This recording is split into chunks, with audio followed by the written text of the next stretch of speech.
الرحمن الرحيم الرحمن علم القرآن خلق الإنسان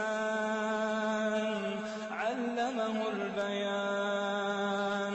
الشمس والقمر بحسبان والنجم والشجر يسجدان والسماء رفعها ووضع الميزان ألا تطغوا في الميزان وأقيموا الوزن بالقسط ولا تخسروا الميزان والأرض وضعها للأنام